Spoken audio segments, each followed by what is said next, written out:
இயேசுவின் ஜெப கோபுரம் ஊழியங்கள் வழங்கும்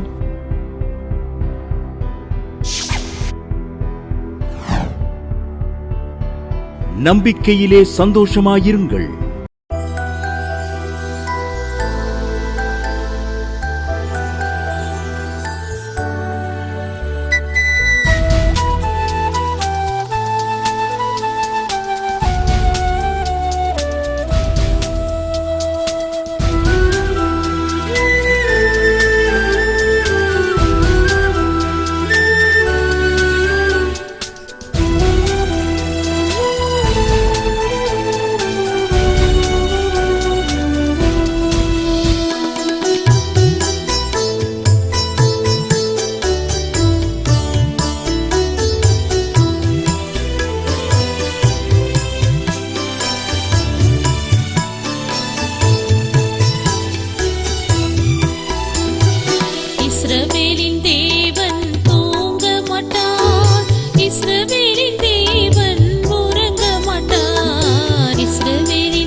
திசைவனையிலிருந்து ஷோபியாங்கிறவங்க எழுதியிருக்காங்க.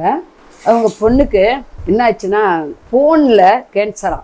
அப்போ அவங்க வந்து மதுரையில் வந்து தான் நான் ட்ரீட்மெண்ட் மீனாட்சி மிஷனுங்கிற ஒரு ஹாஸ்பிட்டலில் ட்ரீட்மெண்ட்டுக்கு வந்திருந்தேன். நான் ஜாய் டிவி பார்ப்பது வழக்கம்.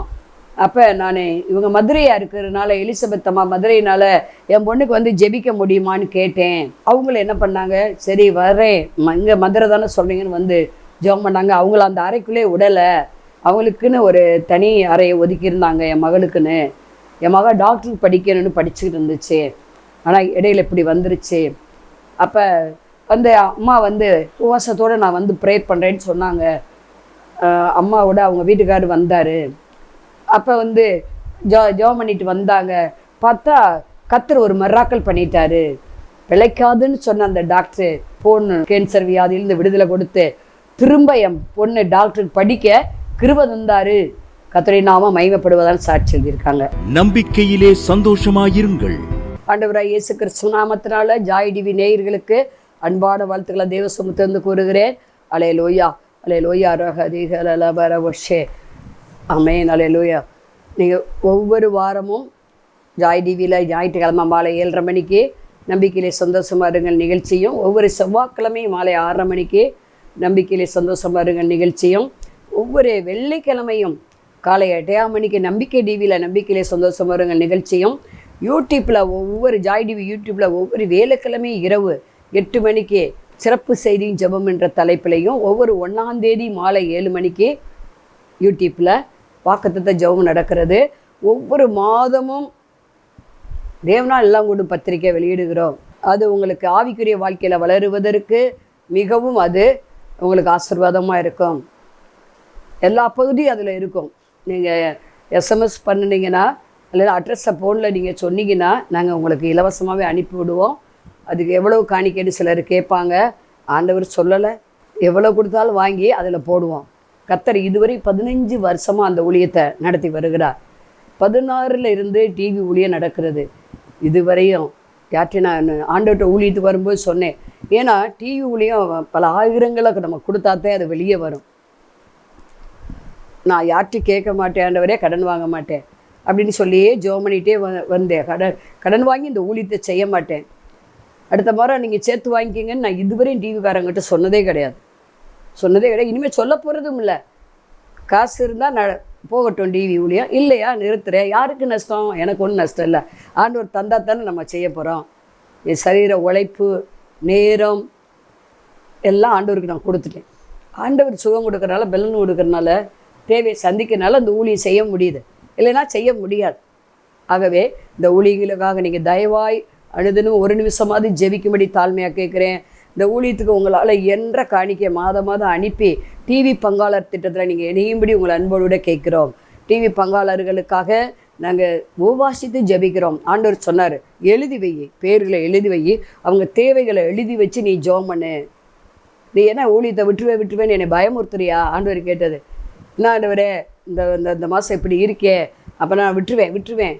நீ நீ நீ எதுக்கு? நீ எனக்காக செய்கிற மகளே, இது அநேகருக்கு ஆசீர்வாதமாக இருக்குது. நீயே வீஸ் பார்க்குற, இத்தனை ஃபோன் வருதுன்னு உனக்கு தெரியும். ஒரு ஆத்துமா ரட்சிக்கப்பட்டால் பரலோகத்தில் மிகுந்த சந்தோஷம் உண்டாயிருக்குன்னு சொல்கிறேன் நான். இத்தனை பேருக்கு கண்ணீர் நீ உன் மூலம் நான் துடைக்கிறேனே, இதை நீ நிறுத்திடு மட்டும் தயவு செஞ்சு சொல்லாத. பங்காளர் திட்டம்னு ஒன்று ஆரம்பி. நான் பேசுவேன், ஜனங்களோடு பேசுவேன். இது என்னுடைய ஊழியம், என்னுடைய நாம தரிக்கப்பட்டவரோடு பேசுவேன். எனக்கு என் பிள்ளைகளோட, நான் ரட்சிக்கப்பட்ட பிள்ளைகளோடு நான் பேசுவேன். என் ரத்தத்தை சிந்தி நான் விலைக்கரைமாக வாங்கியிருக்கிற அந்த பிள்ளைகளோடு பேசுவேன். அவங்க செய்வாங்க, அனுப்புவாங்க. அதை வச்சு நீ இந்த ஊழியத்தை செய். சும்மா என்கிட்ட நீ என்ன பண்ணாத, இது பண்ணாத, நான் செய்வேன். இதுவரை உன்னை குறையில்லாமல் நடத்தினேனா? அன்றண்டுள்ள ஆகாரம் கொடுக்கப்பட்டுச்சு. நான் ஆண்டவர்கிட்ட கேட்குறேன், ஆண்டவரே கொஞ்சமாதிரி மீதி கொடுத்தீங்கன்னா நல்லா இருக்குமே. ஒவ்வொரு மாத தேவையை அதை அனுசரித்து தான் சந்திக்கிற மாதிரி தோணுது. அது கிடைக்கும் வரையும் எங்கள் ஜபக்குள்ள வந்து பாருங்கள், புலம்பிகிட்டே தான் இருப்பேன் நான். மக்கள் சொல்லுவாங்க, ஏன்க்கா இப்படி புலம்புறீங்க? கர்த்தர் இதுவரை நடத்தலையா? இனிமேல் நடத்துவாருன்னு சொல்லுவாங்க. அது கண்ணில் அந்த கண்ணு பார்க்க வரையும் என்ன செய்ய மாட்டேன், ஓய மாட்டேன். ஆண்டவர் இதுவரையும் தந்தீங்க, நன்றி, இனிமேல் தருவீங்க. ஆகவே நான் புலம்பாமல் நான் சந்தோஷமாக ஊழியஞ்சேன்னு நீங்கள் என்ன செய்யுங்க, ஜெபம் பண்ணுங்கள். உங்களால் முடிஞ்ச காணிக்கையினால் அந்த ஊழியங்களை தாங்குங்கள். அப்பொழுது கர்த்தர் என்ன செய்வார்? அவருடைய ராஜ்யத்தை இந்த பூமியில் அநேக உள்ளங்களில் ஸ்தாபிப்பார். அதுதான் என்னுடைய வாஞ்சையும் தாகமும் கூட. எல்லாரும் ரட்சிக்கப்படணும், அதுதான் என்னுடைய வாஞ்சை. சரி, ஜெபம் பண்ணுவோம். பரலோக பிதாவே, நாங்கள் சோத்தரிக்கிறோம். இந்த தேவை செய்தி விரோதமாக எழும்புகிற ஆயுதம் இயேசு கிறிஸ்துவில் வாய்க்காமலே போவதாக. ஆவியானவர் இறங்குவாராக. பெரிய காரியத்தை செய்யுங்க இயேசு நாமத்தில் பிதாவே, ஆமென். இந்த நாளில் கூட செய்தியுடைய தலைப்பு நீதிமொழிகள் 13:12. விரும்புகிறது வரும்போதோ ஜீவ விருட்சம் போல இருக்கும். செய்தியுடைய தலைப்பு விரும்புகிறது வரும்போது ஜீவ விருட்சம் போல இருக்கும். மரண விருட்சம் கிடையாது, ஜீவ விருட்சம். அந்த ஜீவ விருட்சம் ஏதேன் தோட்டத்துக்குள்ள தான் முதல் ஆண்டவர் வச்சார். அந்த ஜீவ விருட்சத்தை, அதாவது நன்மை தீமை அறியத்தக்க ஒன்றை உருவாக்கி வச்சிருந்தாரு. நீ அதை என்ன செய்யாத, அதை நீ புசியாத அப்படின்னு சொல்லி சொன்னார். அங்கே நம்ம பார்க்குறோம் ஆதியாகம புத்தகத்தில் அதை குறித்து நம்ம என்ன செய்ய முடியும், வாசிக்க முடியும். ஆதியாகம புத்தகம் 3ஆவது அதிகாரத்தில் 22, 23 தெளிவாக எழுதப்பட்டிருக்கு. 24 எழுதப்பட்டிருக்கு. அதாவது 22, பின்பு தேவனாய் கர்த்தர், இதோ மனுஷன் நன்மை தீமை அறியத்தக்கவனாய் நம்மில் ஒருவரை போல் ஆனான். இப்பொழுது அவன் தன் கையை நீட்டி ஜீவ விருட்சத்தின் கனியை பறித்து புசித்து என்றைக்கு உயிரோடு இராதபடிக்கு செய்ய வேண்டும். இந்த ஜீவ விருட்சத்தின் கனியை அவன் புசித்து என்ன செய்யக்கூடாது, என்றைக்கு உயிரோடு இராதபடிக்கு செய்ய வேண்டும் என்று அவன் எடுக்கப்பட்ட மண்ணை பண்படுத்த தேவனாய் கர்த்தர் அவனை ஏதேன் தோட்டத்திலிருந்து அனுப்பிவிட்டார். ஏதேன் என்றால் சந்தோஷம், மகிழ்ச்சி என்று அர்த்தம். இப்போ மகிழ்ச்சிங்கிற அந்த தோட்டத்தை விட்டு துக்கம், வேதனை, பாடுகள், மரணம், வியாதி, பலவீனம், பிரச்சனைகள், தேவைகள் நிறைந்த பூமிக்கு அனுப்பிட்டார். ஏதேன் விட்டு ஓடு, இந்த மகிழ்ச்சி உனக்கு நீ கிடையாது. ஏன்னா நீ தப்பு பண்ணிட்ட. நான் புசிக்க வேண்டான்னு சொன்ன கனியை ஏன் நீ புசித்த? அப்புறம் என்ன பண்ணுறாரு, இந்த 24 அவர் மனுஷரை துரத்தி விட்டு ஜீவ விருட்சத்துக்கு போகும் வழியை காவல் செய்ய ஏதேன் தோட்டத்துக்கு கிழக்கே கேருபீன்களையும் வீசிக்கொண்டிருக்கிற சுடரொளி பட்டயத்தை வைத்தார். பார்த்தீங்களா, ஜீவ விருட்சத்துக்கு போயிற அந்த வழியை காவல் செய்ய என்ன பண்ணிட்டார் ஆண்டவர், ஏதேன் தோட்டத்துக்கு கிழக்கே கேருபீன்களையும் வீசிக்கொண்டிருக்கிற சுடரொளி பட்டயத்தை வைத்தார். பார்த்தீங்களா, யாரும் உள்ளே நுழைய முடியாது, அந்த ஏதேனுக்குள்ளே போகாத, சந்தோஷத்துக்குள்ளே வராத. அதனால தான் நீங்கள் நானும் பாருங்கள், எல்லா மனுஷட்டையும் விசாரித்து பாருங்கள், எப்போதும் சந்தோஷமாக இருக்கீங்களான்னா இல்லை. கொஞ்ச நாளைக்கு சந்தோஷம் வரும், பிறகு துக்கம், வேதனை, வருத்தம், பிறகு திரும்ப சந்தோஷம் வரும். உலக மக்கள்கிட்ட கேட்டு பாருங்கள். ஆனால் பிலிப்பியர் என்ன எழுதுகிற, பிலிப்பி 4:4 கர்த்தருக்குள்ளே எப்பொழுதும் சந்தோஷமாக இருங்கள் ஒன்று உங்களுக்கு மறுபடியும் சொல்லுகிறேன். சகரியாவில் எழுதப்பட்டு இருக்கிறது, கர்த்தருக்குள்ள மகிழ்ச்சியாக இருப்பதை உங்களுடைய பலன். நீதிமொழியில் சாலமோன் எழுதுகிறாரு, மன மகிழ்ச்சி நல்ல ஔஷதம் அப்படிங்கிறாரு. அப்போ இங்கே நம்ம பார்க்குறோம், இந்த ஜீவ விருட்சமாகிய சந்தோஷம், சமாதானம், நித்திய ஜீவன். அலே லோயா, அலே லோயா, அலே லோயா, ரக அதிகா பாபா லபரா. இந்த ஜீவ விருட்சத்தின் கனியை புசிக்கும்படி அங்கே வெளிப்படுத்த விசிஷ்ட 21:22 நீங்கள் பார்த்தீங்கன்னா அங்கே தெளிவாக எழுதப்பட்டிருக்குது. அப்போ இங்கே நம்ம பார்க்குறோம், இந்த விரும்புகிறது வரும்போது ஜீவ விருட்சம் போல் இருக்கும். மரண விருட்சம் கிடையாது, தீமை விருட்சம் கிடையாது, ஜீவ விருட்சம், நன்மை தருகிற ஒரு விருட்சம். ஆண்டவர் தீமையை பாராத ஒரு சுத்த கண்ணராக இருக்கிறார். சரி, ஆனால் நீண்ட நாள் காத்திருக்க வேண்டியது இருக்குது. நெடுநாளாய் காத்திருத்தல் இருதயத்தை இலக்கிய பண்ணி. இதை பார்த்து கொண்டு இருக்கிற அருமையான சௌரி எவ்வளோ நாளாக காத்திருக்கீங்க. சில விண்ணப்பங்களுக்கு, வேண்டுதலுக்கு, ஜபத்துக்கு, உங்களுடைய பொருத்தனைக்கு ஆண்டவர் பதில் கொடுத்துட்டாரு. சில இது நீங்கள் பொருத்தனை பண்ணி கூட வச்சுருக்கீங்க கண்ணீரோட, ஆனால் இந்த வரலை, பதில் வரலை. அப்படிப்பட்டவங்களுக்கு தான் ஆண்டவர் சொல்கிறாரு, நீங்கள் விரும்பினது வருகிறது, அது ஜீவ விருட்சம் போல காணப்படுகிறது. ஏசாயா 40:31 சொல்லுகிறது, கர்த்தருக்கு காத்திருக்கிறவர்கள் என்ன செய்வாங்களாம், புது பலன் அடைவார்களாம். புது பலன் அடைவாங்க. எப்படி? புது பலன். பழைய பலன் போயிடுது, பழைய வாழ்வு போயிடுது, பழைய தீமை போய்கிறது, பழைய தரித்திரம் போய்கிறது, பழைய வியாதி போய்கிறது. கிறிஸ்துக்குள் ஒரு வந்துவிட்டால் பழையன கழிந்தன எல்லாமே புதிதாயின. பார்த்தீங்களா, பழசெல்லாம் ஒழியுது. பழைய தரித்திரம், பழைய விபச்சாரம், வேசித்தனம், பழைய சுபாவங்கள், பழைய வாழ்வு, பழைய பாவ வாழ்வு எல்லாம் போயிடுது. நீங்கள் எதுக்காக ஜெபிக்கிறீங்க? காத்திருக்கீங்களா? அந்த காரியத்தில் கர்த்தர் புது பலனை தருகிறார். நான் கர்த்தர், எனக்கு காத்திருக்கிறவர்கள் புது பலன் அடைவார்கள், கழுகை போல செட்டைகள் அடித்து எழும்புவார்கள், ஓடினால் இளைப்படைய மாட்டார்கள், நடந்தாலும் சோர்வடைய மாட்டார்கள், பழத்தின் மேல் பலன் அடைந்து சீயோனை காண்பார்கள். நீண்ட நாள் காத்திருக்கீங்களா? ஒரு வியாதி நீங்கள் காத்திருக்கீங்களா? கவலைப்படாதீங்க. இந்திய ரட்சணை இதுவே அணுக்கிற காலம். சுகம் தருகிறார், பலன் தருகிறார். ஊழியத்துக்கு போதுமான பணம் இல்லையா? கர்த்தர் தருகிறார். காத்திருக்கீங்களா? அது ஜீவ விருட்சம் போல வருகிறது. உங்கள் பிள்ளைங்க படிப்புக்காக காத்திருக்கீங்களா? ஞானத்துக்காக காத்திருக்கீங்களா? இந்த முறை ஃபெயில் ஆகிட்டேன்னு நினைக்கிறீங்களா? இல்லை, ஜீவ விருட்சம் போல அவங்க மார்க் வரப்போகுது. அவங்கள கர்த்தர் ஆசீர்வதிக்க போகிறாரு. அல்லேலூயா. உங்கள் பிள்ளைகளுக்கு ஜீவ விருட்சம் போல எல்லா நன்மையான ஈவோ பரத்திலிருந்து வருகிறது. உங்கள் வயது கழுகு சமணமாய் திரும்ப வாழ வயது போல் ஆகிறது. மரண வியாதி நீங்கிறது. சுகம், பலன், ஜீவன், நீண்ட ஆயுள் உண்டாகிறது. புது பலன் உண்டாகிறது. அது மாத்திரமல்ல, இங்கே 49 ஏசாயா 23 எனக்கு காத்திருக்கிறவர்கள் வெட்கப்பட்டு போக மாட்டார்கள். ஜீவ விருட்சம் போல அவங்க வெட்கப்பட மாட்டாங்க. அதுக்கு பதிலாக பாருங்க, வெட்கத்துக்கு பதிலாக 2 மடங்கு பலன் வரும். பாருங்க, சூப்பர் நேசன் பலன் வரும். ஏன்னா காத்திருக்காங்க இல்லையா?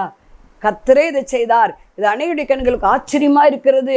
அந்த வாக்குத்தத்தம் என்ன செய்யும்? கண்டிப்பாக நிறைவேறி முடிக்கும்.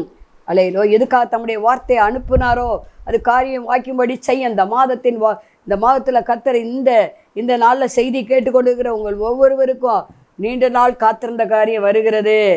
அது ஜீவ விருட்சம் போல வருகிறது. உங்களுக்கு புது பலன் வருகிறது. காத்திருக்கிறனால நீங்கள் வெட்கப்பட்டு போவதில்லை. 2வது 3வதாக ஏசாயா 64:4 தேவனே, உமக்கு காத்திருக்கிறவர்களுக்கு நீர் செய்பவைகளை நீரே அல்லாமல் உலகத் தோற்றம் முதற்கொண்டு ஒருவரும் கேட்டதுமில்லை, செவிகள் உணர்ந்ததுமில்லை, அவைகளை கண்டதுமில்லை. பார்த்தீங்களா? இதுவரை செய்யாத அற்புதங்கள், அதிசயங்கள் ஜீவ விருட்சம் போல உங்களுக்கு செய்கிறார். இந்த ஆண்டு செய்கிறார். காத்திருக்கிறவர்கள் வெட்கப்பட்டு போவதில்லை. முதலாவது புது பலன் அடைவார்கள். ரெண்டாவது வெட்கப்பட்டு போவதில்லை. மூணாவதாக கர்த்தர் அவர்களுக்கு உண்டாக்கி வைத்திருக்கிற பெரிய காரியங்களை, உலக தோற்றம் முதற்கொண்டே நமக்கென்று உண்டாக்கி வைத்திருக்கிறவைகளை காது கேட்கலை. இன்னும் நம்ம காது கேட்கலை, அதை குறித்து இருதய உணரவும் இல்லை, இந்த கண்ணு பார்க்கவும் இல்லை. அவ்வளோ பெரிய நன்மைகளை உண்டாக்கி வச்சிருக்கார் ஆண்டவர். மனிதனை உருவாக்கும் முந்தியே கர்த்தர் என்ன செஞ்சார்? அவனுக்கு தேவையான எல்லாவற்றையும் சூரிய வெளிச்சத்துலேருந்து, மலையில இருந்து, தண்ணியிலேருந்து, காற்றுல இருந்து, பணம், ஆஸ்தி, ஐஸ்வர்யம், வெள்ளி பொண்ணு விளையிற இடத்துல இருந்து அவனுக்கு தேவையான சுவாசம், இயற்கை காற்று எல்லாவற்றையும் அவன் உண்டாக்கிட்டார் 6 நாளில். 7வது நாளில் ஆறாவது நாள் மனிதனை உண்டாக்கினார். 7வது நாள் ஓய்ந்திருந்தான்னு பார்க்குறோம். இப்போ நமக்காக ஆண்டவர் எல்லாவற்றையும் செய்து முடித்துட்டார். சிலுவையில் 2000 ஆண்டுக்கு முன்பாக சுகத்தை சம்பாதித்து வச்சுட்டாரு, பொருளாதார ஆசுகத்தை சம்பாதிச்சு வச்சுட்டாரு, நிம்மதியை சம்பாதித்து வச்சுட்டாரு, சமானத்தை சம்பாதிச்சு வச்சுட்டாரு. அப்போ நம்ம கண்ணுன்னு பார்க்கல, அதை பெற போகிறோம். நீண்ட நாள் சுகத்தை காத்திருக்கீங்களா? பணத்துக்கு காத்திருக்கீங்களா? வெளிநாட்டு வேலை காத்திருக்கீங்களா? அல்லேலூயா. சமாதானத்துக்காக காத்திருக்கீங்களா? வீட்டில் விடுதலைக்காக காத்திருக்கீங்களா? குடும்பமாக ஆண்டவரை பின்பற்றணும் காத்திருக்கீங்களா?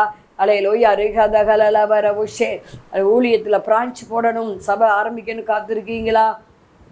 நிறைய இடங்களில் ஜெபக்கூட்டத்தை வைக்கணும் காத்திருக்கீங்களா? என்ன எது பிள்ளைய படிப்பு காத்திருக்கீங்களா? நீட்டுக்கு 2 வருஷமாவது கிடைக்குமான்னு காத்திருக்கீங்களா? கர்த்தர் என்ன செய்வார்? நிச்சயம் அவர் உண்டாக்கி வைத்திருக்கிறத நிச்சயம் தருவார். அவர் ஏற்கனவே செய்து முடித்துட்டாருங்க. நம்ம விசுவாசத்தோடு அதை என்ன செய்யணும்? பெற்றுக்கொள்ள வேண்டும். நீதிமொழிகள் 10:24 சொல்லுது, நீதிமான் விருப்பம் கொடுக்கப்படும், துன்மார்க்கர் பயப்படுற காரியம் அவனுக்கு வந்து நேரிடும். நம்ம நீதிமானாக இருக்கமா? இயேசு ரத்தத்தினால் கழுவப்பட்ட நீதிமானாக இருக்கமா? அவர் ஆவினால் நடத்தப்படுகிறவளா இருக்குமா? அப்பொழுது ஜீவ விருட்சம் போல நிச்சயம் புது பலன் வரும்.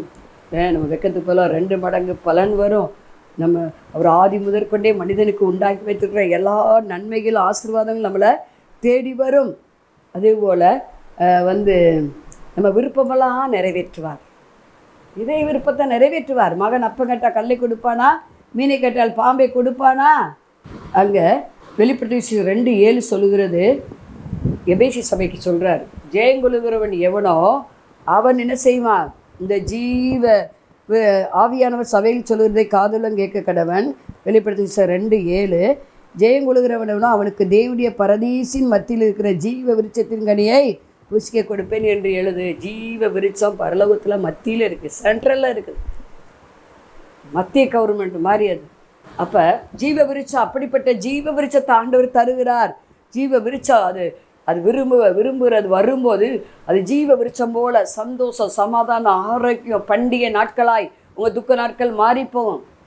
உபவாசம் பட்டு ஜெபிக்கிறீங்களா? இரவில் விழுத்திருந்து ஜெபிக்கிறீங்களா?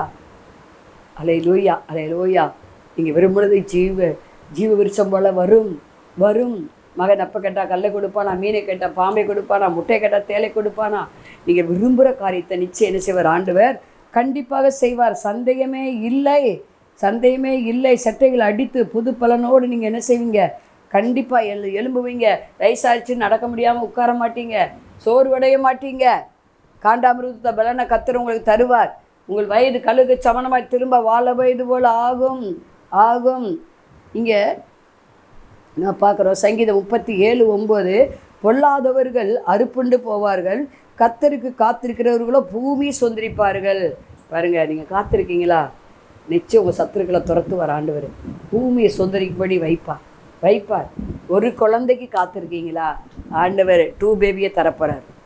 இது நான் எங்கள் அண்ணாவில் பார்த்துருக்கேன். ஒரு சகோதரி ஒரு பிள்ளையும் இல்லைன்னு 7 வருஷம் 8 வருஷமாக குழந்தை இல்லை. நல்ல வசதி வாய்ப்பு குழந்தை இல்லை. எவ்வளவோ ட்ரீட்மெண்ட்டு, கருத்தரிப்பு மையத்தில் போய் எத்தனையோ ட்ரீட்மெண்ட்டு, லட்சக்கணக்கான செலவழிச்சாங்க. நான் கண்ணீரோடு வெளியூர்லேருந்து ஒரு நாள் நம்ம ஜெபக்கூட்டத்துக்கு வந்தாங்க. ஜெபம் பண்ணோம்.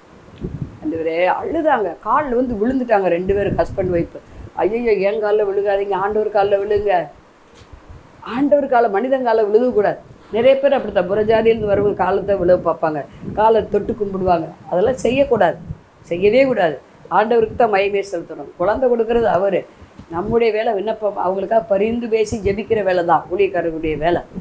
அற்புதம் செய்து அவருடைய வேலை, அவருடைய வேலை.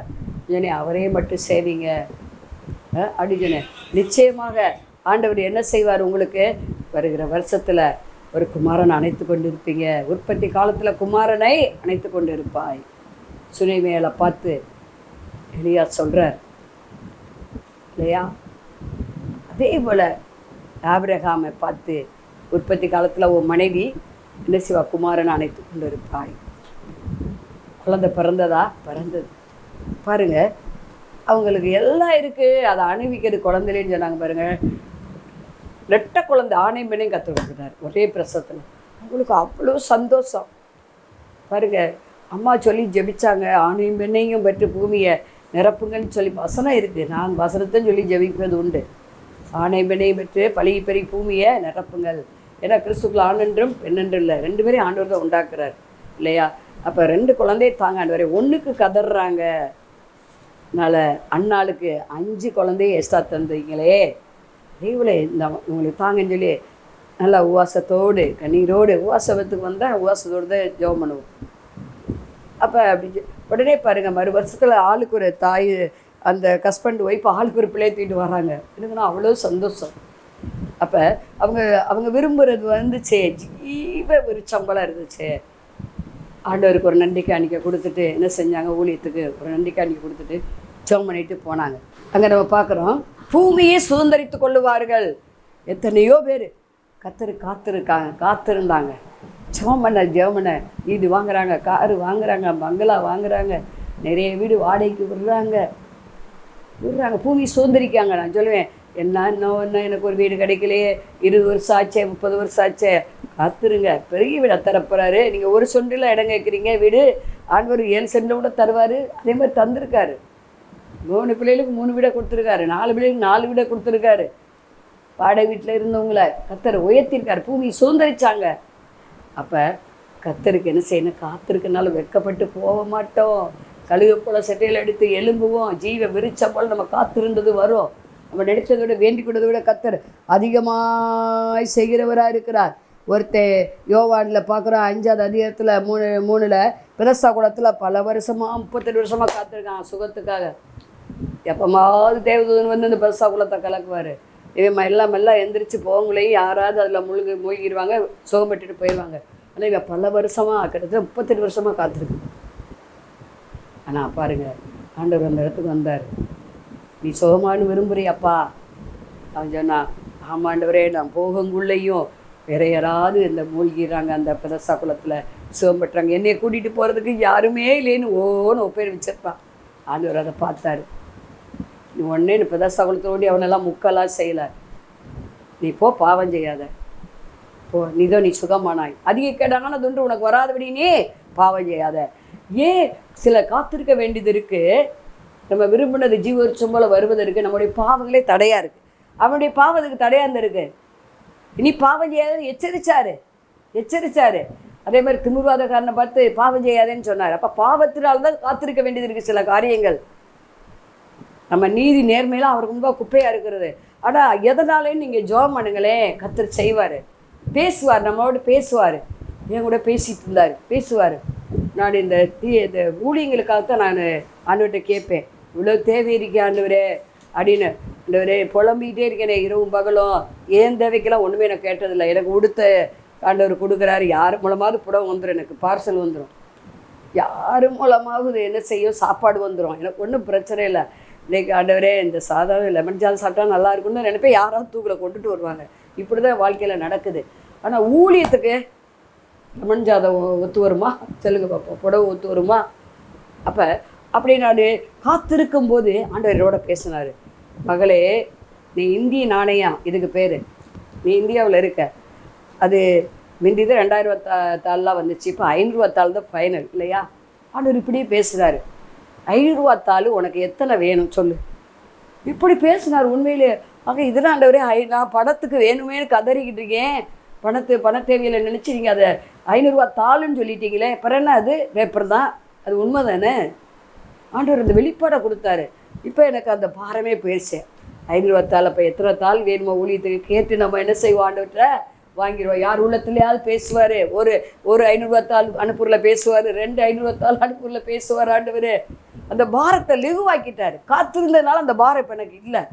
இந்த 500 தாள் ஆண்டவர் எங்கிட்ட இருந்து தருவார். எத்தனை தாள் கேட்டாலும் அவர் யார் உள்ளத்துலையாவது பேசுவார். நிறைய பேர் சும்மா வச்சுருக்காங்க ரூபாயை. ஆண்டவருடைய ராஜ்யத்துக்கு சுவிசேஷத்துக்கு அறிவு கொடுத்தா எவ்வளோ நல்லா இருக்கும். ஃபாதர் பாடும் போல் பணம் கிடச்சா நீ சுவிசேஷத்துக்கு விதை, அநீதியான பொருட்களால் சிநேகிதரை சம்பாதி. அந்த என்ன வரணும், எல்லாருக்கும் வரணும், எல்லாருக்கும் வரணும்.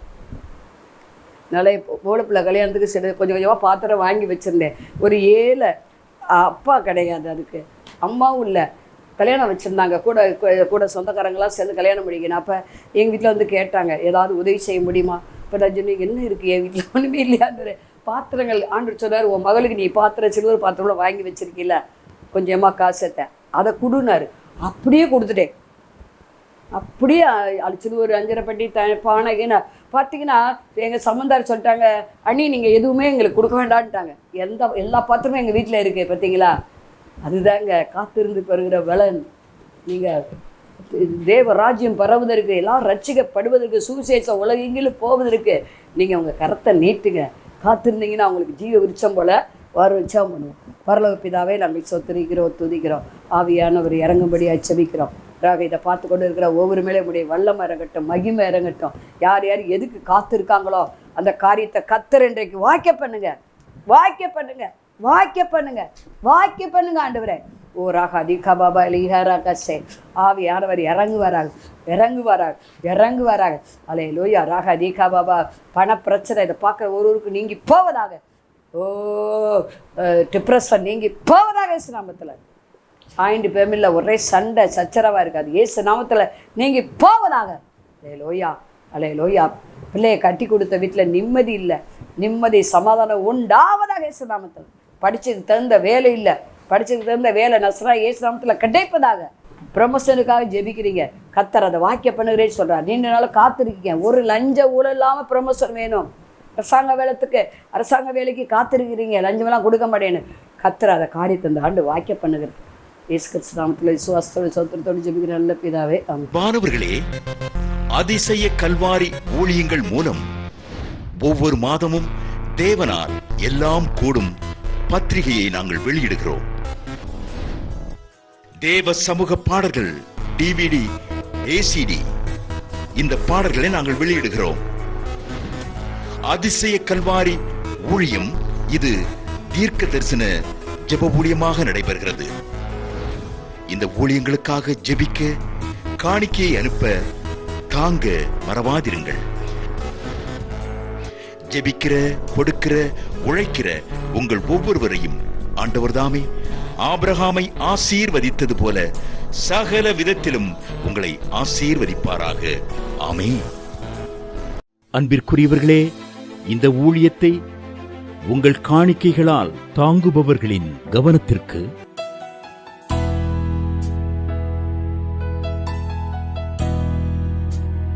ஜிபே மூலமாகவும் நீங்கள் தாங்கும்படி உங்களை பட்சமாய் கேட்டுக்கொள்கிறோம். எங்களுடைய ஜிபே எண்ணானது 9434308050. எங்களது முகவரி சகோதரி எலிசபெத் சுந்தர்ராஜன், எண் 27, பொதிகை தெரு, குழந்தைச்சாமி நகர், வண்டியூர், மதுரை 20. செல்போன் எண்கள் 9487177765, 9095328172 மற்றும் 9443930850.